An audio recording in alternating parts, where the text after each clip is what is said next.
Good evening दोस्तों, आज हम लोग समलंब चतुर्भुज के बारे में पढ़ेंगे। इससे पहले हमने समचतुर्भुज के बारे में बताया। जो लोग पहली बार इस चैनल पर आए हैं वो लोग प्लेलिस्ट में जा करके समचतुर्भुज से संबंधित वीडियो देख सकते हैं।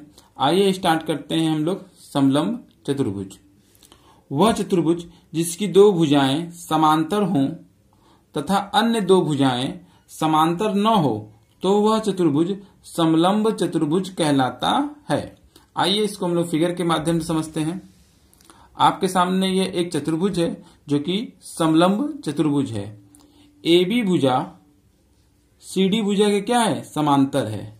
और देखिए ये दो भुजाएं, अन्य दो भुजाएं समांतर नहीं होती। परिभाषा में बोला है दो भुजाएं समांतर हो यानी CD भुजा AB भुजा के समांतर है और अन्य दो भुजाएं समांतर न हो तो यानी AD भुजा और CB भुजा ये दोनों भुजाएं समांतर नहीं है।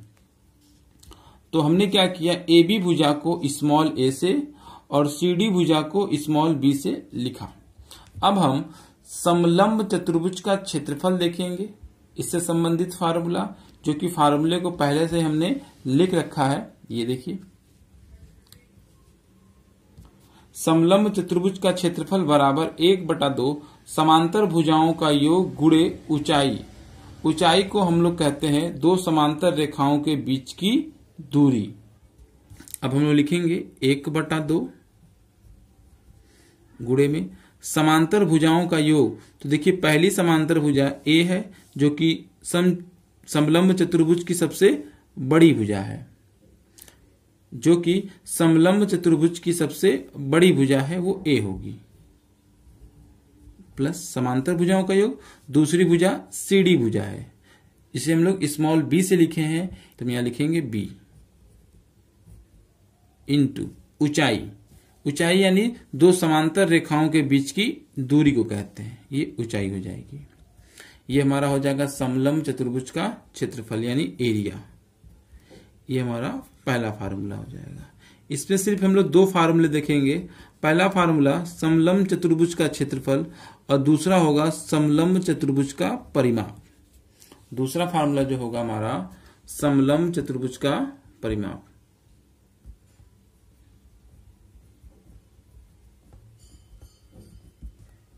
समलंब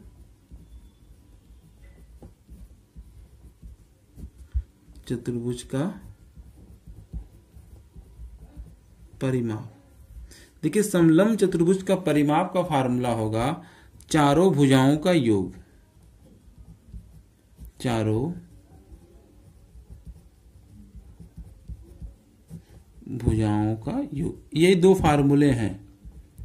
तो इसमें सबसे पहली भुजा कौन सी है हमारी? सबसे पहली भुजा है आपकी AB, तो लिखेंगे AB प्लस दूसरी भुजा है आपकी BC, तो हम यहां लिखेंगे BC प्लस तीसरी भुजा है आपकी CD, तो हम यहां लिखेंगे CD प्लस चौथी भुजा है आपकी DA, तो हम यहां लिख देंगे DA। ये हमारा फार्मूला हो गया समलंब चतुर्भुज का परिमाप का। अब हम लोग इससे संबंधित सवाल लगाएंगे। आज के टॉपिक का ये पहला क्वेश्चन है, एक समलंब चतुर्भुज की दो समांतर भुजाओं की लंबाई क्रमशः 16 मीटर और 20 मीटर है। यदि ऊंचाई 10 मीटर है तो वर्ग मीटर में उसका क्षेत्रफल ज्ञात कीजिए। यानी हमसे समलंब चतुर्भुज का क्षेत्रफल पूछा है। तो समलंब चतुर्भुज का जो क्षेत्रफल का फार्मूला है अभी हमने बताया 1/2 समांतर भुजाओं का योग गुणे उनके बीच की दूरी या ऊंचाई। तो ध्यान रखे रहिएगा 1/2 जो समांतर भुजाओं का योग में A सबसे बड़ी भुजा होती है। तो हम देखेंगे एक समलंब चतुर्भुज की दो समांतर भुजाओं की लंबाई क्रमशः 16 मीटर और 20 मीटर है। तो इसमें 20 जो है वो A होगी, तो हम यहां लिख देंगे A की जगह पे 20 प्लस, और B जो है समलंब चतुर्भुज की छोटी भुजा यानी 16, तो यहां लिख देंगे हम 16 गुणे ऊंचाई कितनी दे रखी है 10 मीटर, तो यहां हाइट की जगह पे हम लोग 10 मीटर रख देंगे। यहां लिख देंगे 10। अब इसको सॉल्व कर देंगे, 2 से इसको कैंसिल कर देंगे, 5 टाइम में चला जाएगा। तो 20 में अगर हम 16 जोड़ दें तो हो जाएगा हमारा क्या 36 गुणे में ये 5। अब हम इसका क्या कर देंगे, इंटू करा देंगे, 5 गुणा 6 बार कराएंगे तो 30, 5 3 15 और 3 18, यानी समलंब चतुर्भुज का क्षेत्रफल 180 वर्ग मीटर है। यही हमारा क्या कहलाएगा, आंसर कहलाएगा। ये आज के टॉपिक का क्वेश्चन नंबर 2 है। एक समलंब चतुर्भुज की 2 समांतर भुजाओं की लंबाई क्रमशः 6 सेंटीमीटर और 8 सेंटीमीटर है। यदि समलंब की ऊंचाई 4 सेंटीमीटर है तो उसका क्षेत्रफल कितना होगा। ये पहले वाले सवाल पर ही आधारित है। इसमें समलंब चतुर्भुज की 2 समांतर भुजाओं की लंबाई दे दी है और उनके बीच की दूरी या ऊंचाई दे दिया है और आपसे समलंब चतुर्भुज का क्षेत्रफल ज्ञात करने के लिए कहा है। तो क्षेत्रफल ज्ञात करने का फार्मूला बराबर 1/2 इंटू समांतर भुजाओं का योग गुणे उनके बीच की दूरी या ऊंचाई। तो हम लिखेंगे 1/2, समलंब चतुर्भुज में सबसे बड़ी भुजा को ए कहते हैं। तो देखिए 6 और 8 सेंटीमीटर, यानी 8 यहां पर ए है। ए की वैल्यू हम यहां लिख देंगे 8 प्लस बी की वैल्यू कितनी दे रखी है 6, क्योंकि देंगे हम 6 गुणे में हाइट। समलंब चतुर्भुज की ऊंचाई दे रखी है 4 सेंटीमीटर, तो हम यहां लिख देंगे 4। 2 से ये 4 को कैंसिल करेंगे, 2 बार में चला जाएगा। 8 में 6 ऐड कर देंगे तो हो जाएगा हमारा 14 गुणे में 2। 14 को गुणा 2 में कराएंगे तो आएगा हमारा 28 वर्ग सेमी। यही हमारा आंसर कहलाएगा।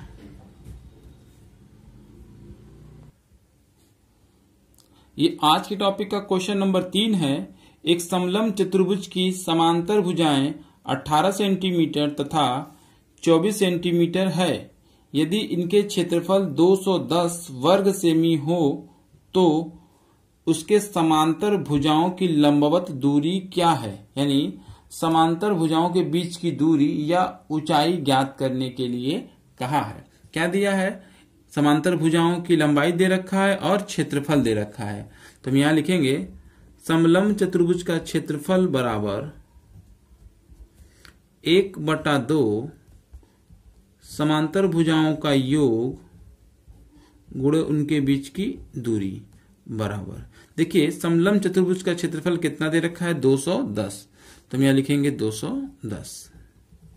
यहां लिखेंगे 1/2 ए प्लस बी। ए समलंब चतुर्भुज की सबसे बड़ी भुजा, तो 18 और 24 में 24 सबसे बड़ी भुजा है, तो यहां लिखेंगे 24 प्लस बी सबसे छोटी भुजा जो कि है 18, तो यहां लिख देंगे 18 गुणे में हाइट बराबर 210।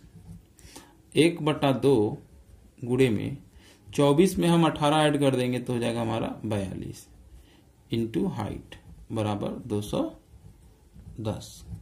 2 से कैंसिल करेंगे 42 को, 21 टाइम में जाएगा, 21 से इसको कैंसिल करेंगे 10 टाइम में चला जाएगा। यानी h बराबर आ गया आपका 10 सेंटीमीटर।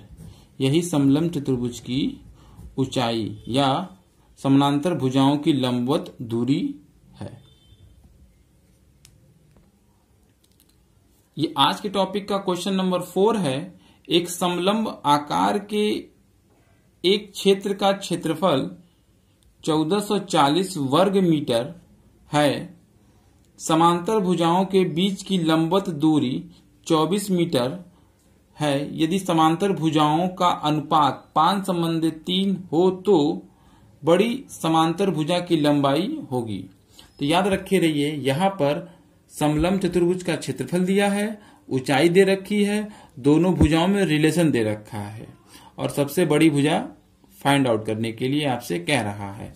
तो यहां लिखेंगे ए संबंधे बी बराबर, देखिए समांतर भुजाओं का अनुपात है 5:3, तो यहां लिखेंगे हम 5:3।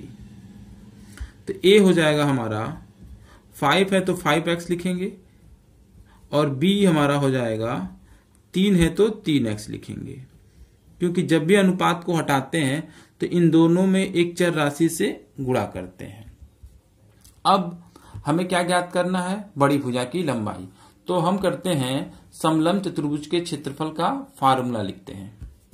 तो यहां हम लिखेंगे समलंब चतुर्भुज का क्षेत्रफल बराबर 1/2 समांतर भुजाओं का योग गुणे उनके बीच की दूरी। ये हमारा समलंब चतुर्भुज का क्षेत्रफल का फार्मूला हो गया। अब हम यहां देखेंगे कि समलंब चतुर्भुज का क्षेत्रफल कितना है? 1440। तो यहां लिख देंगे हम 1440 1/2 इंटू समांतर भुजाओं का योग यानी a प्लस बी। तो देखिए a की वैल्यू है 5x, b की वैल्यू है 3x। अगर हम a और b को जोड़ दें तो हो जाएगा 5x प्लस 3x यानी 8x। तो यहां लिखेंगे हम 8x इंटू हाइट कितनी दे रखी है? लंबवत दूरी ही ऊंचाई होती है और जो कि 24 दे रखा है। यहां लिख देंगे हम 24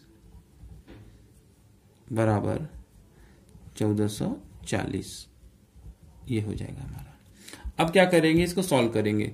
2 से इसको कैंसिल करेंगे तो ये चला जाएगा आपका 4 बार में। अब x बराबर हमें मिल जाएगा 1440 बटे में 4 गुणे 24। अब क्या करेंगे? इसको सॉल्व करें या 12 के टेबल से कैंसिल करें। अगर 12 से करेंगे तो ये 2 बार में जाएगा और 12 से कैंसिल करेंगे तो ये चला जाएगा हमारा 120 बार में। 4 से कैंसिल करेंगे तो ये चला जाएगा हमारा 30 बार में और 2 से कैंसिल करेंगे तो ये चला जाएगा हमारा 15 बार में। यानी x की वैल्यू क्या मिल गई हमको? 15। हमसे बोला है बड़ी समांतर भुजा की लंबाई। तो हमने बताया था कि समलंब चतुर्भुज में a सबसे बड़ी भुजा होती है। तो 5x है तो 15 गुणा हम 5 में करा देंगे। तो यानी a बराबर 5 गुणे 15, 15×25 क्या जाएगा? 75 मीटर। ये समलंब चतुर्भुज की सबसे बड़ी भुजा है। उसी से रिलेटेड एक क्वेश्चन और है, ये आज का 5वां क्वेश्चन है। एक समलंब चतुर्भुज की समांतर भुजाओं की लंबाई का अनुपात 3:2 है। उनके बीच की न्यूनतम दूरी 15 सेंटीमीटर है तथा समलंब चतुर्भुज का क्षेत्रफल 450 वर्ग सेमी है। तदनुसार समांतर भुजाओं की लंबाई का योग कितना होगा? यानी यहां पर समांतर भुजा की दोनों भुजाओं का योग पूछा है। तो चलिए हम लोग फाइंड आउट करते हैं। तो सबसे पहले हम इसमें देखेंगे समांतर भुजाओं में कितने का अनुपात दे रखा है। यानी a संबंधित b आपका दे रखा है 3 संबंधित 2। तो यहां लिखेंगे हम 3:2। यहां a बराबर हो जाएगा आपका 3 है तो 3x और b बराबर हो जाएगा 2 है तो 2x। अब हम यहां पे समलंब चतुर्भुज के क्षेत्रफल के फार्मूले का प्रयोग करेंगे। समलंब चतुर्भुज का क्षेत्रफल बराबर फार्मूला होता है हमारा 1/2 इंटू समांतर भुजाओं का योग गुणे उनके बीच की दूरी या ऊंचाई। देखिए समलंब चतुर्भुज का क्षेत्रफल 450 दे रखा है तो इसके बराबर हम लिख देंगे 450 1/2 इंटू a प्लस b है। तो a की वैल्यू 3x, b की वैल्यू 2x। अगर हम a b को ऐड कर दे तो हो जाएगा हमारा 3 2 5x। तो यहां लिखेंगे हम 5x इंटू ऊंचाई देखिए कितनी दे रखी है? न्यूनतम दूरी 15। तो यहां लिख देंगे हम 15 बराबर 450। अब इसको क्या करेंगे? हम सॉल्व करेंगे। अब हम देखेंगे 15 से इसको हम कैंसिल कर दें तो ये चला जाएगा हमारा 30 बार में और 5 से इसको कैंसिल कर दें तो ये हमारा चला जाएगा 6 बार में और 2 को गुणा अगर हम 6 में कराएंगे तो x बराबर मिल जाएगा हमको 12। हमसे क्या बोला है? समांतर भुजाओं की लंबाई का योग यानी a प्लस बी हमसे पूछा है। तो a plus B equal to देखिए कितनी है? a है हमारा 3x प्लस b है हमारा 2x। तो यहां लिखेंगे 2x, इनको जोड़ लेंगे तो हो जाएगा हमारा 5x। 5 गुणे में और x की वैल्यू 12 तो यहां लिख देंगे हम 12 समानांतर भुजाओं का योग हो जाएगा 12 पंजे 60 सेंटीमीटर। यही हमारा क्या कहलाएगा, आंसर कहलाएगा। ये आज के टॉपिक का क्वेश्चन नंबर 6 है।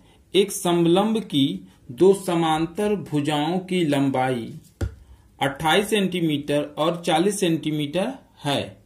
यदि इसकी अन्य दो भुजाओं की लंबाई प्रति 12 सेंटीमीटर हो तो समलंब का क्षेत्रफल क्या होगा। तो देखिए इसको कैसे निकालते हैं।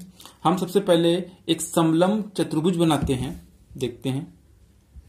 तो यहां पर हम एक समलंब चतुर्भुज को ड्रा कर देंगे। यहां पर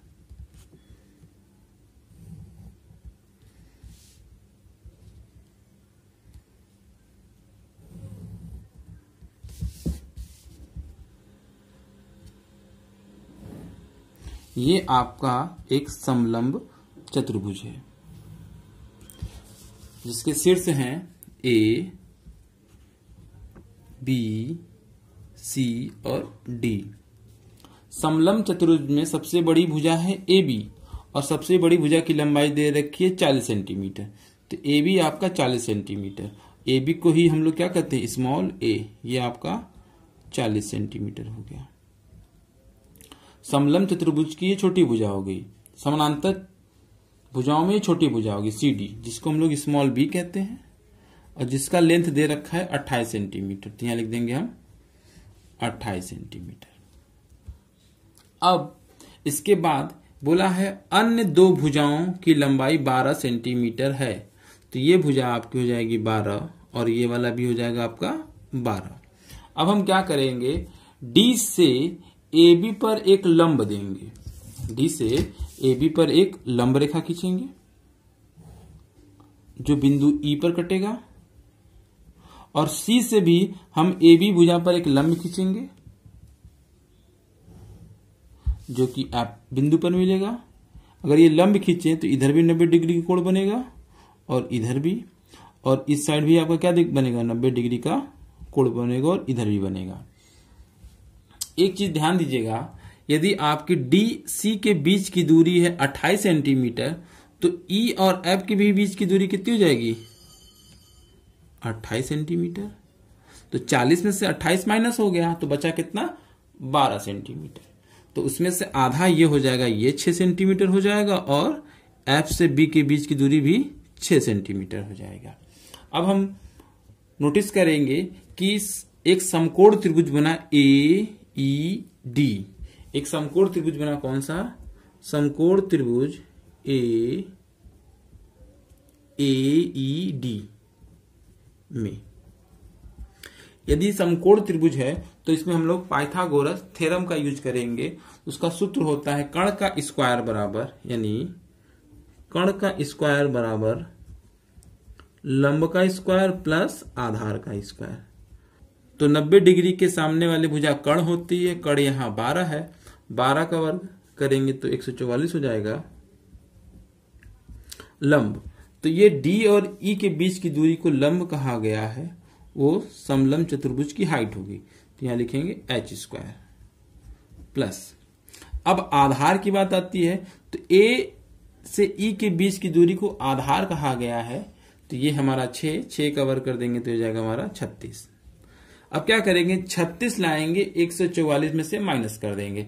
जब 144 में से 36 माइनस करेंगे तो आएगा हमारा 108, यानी एच स्क्वायर बराबर आ जाएगा हमारा 108। एच बराबर अंडर रूट में 108 लिख देंगे, 108 सॉरी। अब 108 का हम क्या करेंगे, फैक्टर करेंगे। यदि हम 108 का फैक्टर करें तो ये हो जाएगा 36 गुणे 3। 36 का वर्गमूल होता है 6 और अंडर रूट में 3 रह जाएगा। ये समलंब चतुर्भुज की हाइट आ गई। और हमें समलंब चतुर्भुज का क्षेत्रफल पूछा है, तो समलंब चतुर्भुज के क्षेत्रफल का फार्मूला होता है हमारा 1/2 समांतर भुजाओं का योग गुणे उनके बीच की दूरी। देखिए 1/2 इंटू ए प्लस बी, समांतर भुजाओं का योग, यानी ए और बी दे रखा है। देखिए ए 40 दे रखा है और बी 28 दे रखा है, तो यानी ए प्लस बी करना है। तो हमें 40 में 28 जोड़ देंगे तो हो जाएगा हमारा 68 इंटू हाइट। देखिए हमने भी फाइंड आउट किया है, हाइट है हमारा 6√3, तो यहां लिखेंगे हम लोग 6√3। अब 2 से 6 को काट देंगे, 3 बार में चला जाएगा। अब क्या करेंगे, 3 का इसमें गुणा करा देंगे। 3 का गुणा जब 8 में कराएंगे 24, 2 3 6 18 और 2 20, यानी 204 करनी में 3 वर्ग सेमी। यही हमारा क्या कहलाएगा, आंसर कहलाएगा। ये आज के टॉपिक का क्वेश्चन नंबर 7 है। एक समलंब चतुर्भुज की समांतर भुजाएं 25 सेंटीमीटर तथा 45 सेंटीमीटर है तथा अन्य 2 भुजाएं बराबर हैं। क्या बोला है प्रश्न में, तथा अन्य 2 भुजाएं बराबर हैं जिनमें से प्रत्येक की लंबाई 15 सेंटीमीटर है, तो समलंब चतुर्भुज का क्षेत्रफल क्या होगा। तो सबसे पहले हम यहाँ पे एक समलंब चतुर्भुज का चित्र बनाएंगे।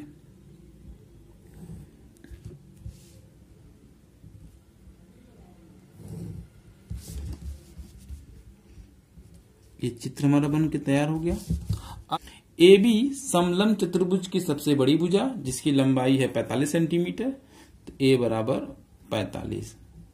समलंब चतुर्भुज में 2 भुजाएं समांतर होती हैं। समांतर में सबसे बड़ी भुजा 45 और समांतर की सबसे छोटी भुजा बी होती है जो कि 25 सेंटीमीटर दे रखा है। अब हम इसके बाद क्या करेंगे, बिंदु या शीर्ष डी से ए बी भुजा पे लंब डाल देंगे। तो ये हमारा हो जाएगा, लंब डालते हैं जो बिंदु ई पर मिलेगा। इसी तरीके से शीर्ष सी से ए बी भुजा पर यदि आप लंब डालते हैं तो जो बिंदु एफ पर मिलेगा। प्रश्न में बोला था अन्य 2 भुजाएं बराबर हैं, तो ये 2 भुजाएं यानी ए डी भुजा सी बी भुजा के बराबर है और जिनका लेंथ दे रखा है 15। देखिए 15 दे रखा है ना, तो ये 15 हो गया। अब क्या करेंगे, जब डी से ए बी पर आपने लंब डाला तो इधर जो आपका 90 डिग्री का कोण बनेगा। अब देखेंगे ए बी पूरा कितना है 45 और डीसी आपका है 25। यदि डीसी की लेंथ 25 सेंटीमीटर है, इसी तरीके से ई से एफ की भी लेंथ हो जाएगी आपकी 25 सेंटीमीटर। तो 45 में से 25 माइनस कर देंगे तो आएगा 20 सेंटीमीटर। तो 20 सेंटीमीटर आया तो 20 का आप आधा करेंगे 10, तो ए से ई के बीच की दूरी 10 हो जाएगी।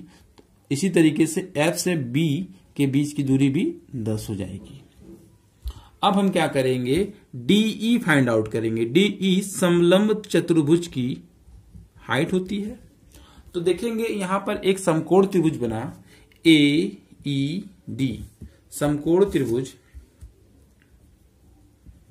ए ई डी में समकोण त्रिभुज में एक फार्मूला बनता है पाइथागोरस थ्योरम का। उसका सूत्र होता है कर्ण का स्क्वायर। 90 डिग्री के सामने वाली भुजा कर्ण होती है, तो कर्ण हमारा इसमें है 15 या कह सकते हैं एडी। तो हम यहां लिखेंगे एडी स्क्वायर बराबर लंब का स्क्वायर, लंब है आपका डीई, तो यहां लिखेंगे डीई स्क्वायर प्लस आधार है आपका एई, तो हम यहां लिखेंगे एई स्क्वायर।